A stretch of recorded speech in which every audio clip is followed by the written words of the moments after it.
And will you pledge tonight that you will not declare victory until the election has been independently certified?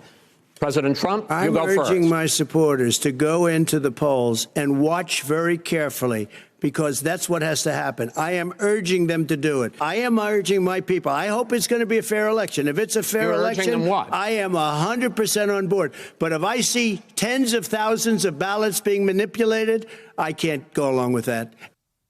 The worst moment in last night's debate, I thought, was the president continuing a frontal assault on both the legitimacy of the election and the administration of it in a free and fair way, urging his supporters to go physically intimidate people at polling places, which is just not an idle thing to say. I mean, the Trump campaign is already actively organizing this effort, recruiting able-bodied men and women to do it. Now, there is a long and ugly history of this kind of tactic being used, particularly to intimidate voters of color, all the way back to the Reconstruction South. In fact, there were voter intimidation tactics in use for so long by Republicans that courts had to ban those tactics for decades. But in 2018, Republicans won a court battle to overturn and get out from under those legal protections. And so the Trump campaign is trying to do things like send poll watchers out into Philadelphia, even though, as the Philly Inquirer reports, the Trump campaign has no poll watchers approved to work in Philadelphia at the moment. There are no actual polling places open in the city right now, and elections officials are following coronavirus safety regulations, such as those limiting the number of people indoors. But that does not stop the president from lying about it during the debate last night.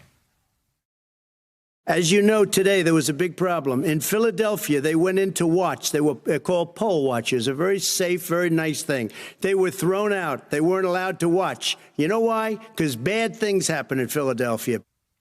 Here to talk about the law actually says is Pennsylvania Attorney General Josh Shapiro. It's great to have you, Mr. Attorney General. I guess let's start with just what the law of your state says. Obviously, people can be poll observers. Both parties will often have those kinds of people. But the idea of like a group of people showing up to watch people at polls can also be intimidating. Yeah. What does your state law say? What are the protections available for folks?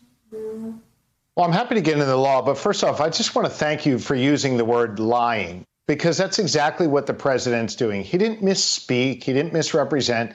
He flat out lied, and that's what he continues to do, float these crazy conspiracy theories that have been debunked time and time again.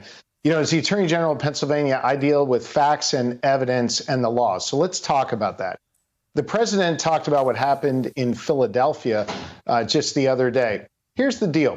These voters were going to an early voting center. At an early voting center, the law doesn't afford any candidate or any party to have a poll watcher there. They're only afforded to go to the polls on Election Day. And then the president goes out and spews this nonsense about how they were turned away. It's simply not true. It's also important to note, legally, the president has sued us in Pennsylvania to make it harder for people to vote, number one, and number two, to create an environment where people can be brought in from other counties to do poll watching in certain counties. And let's be very real about what this is all about. This is about bringing people into black and brown communities to try and intimidate them. That's what the president of the United States and his enablers are trying to do. Let me be very clear about something. As the chief law enforcement officer of the Commonwealth of Pennsylvania, I sure as hell won't let him get away with that.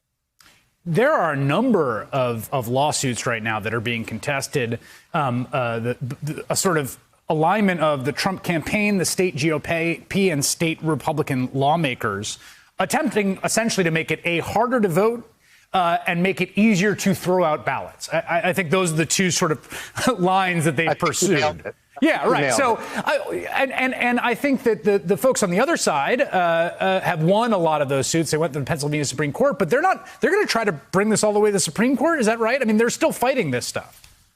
Well, let me just correct you. I want to make sure we're clear. We've won these suits. We've won in our defense of the statute. And by the way, I think it's really important to note that while other states have been voting by mail, some for more than a decade, this is relatively new. In Pennsylvania, under Governor Tom Wolf's leadership, we passed the vote by mail statute a year and a half ago. And guess what, Chris?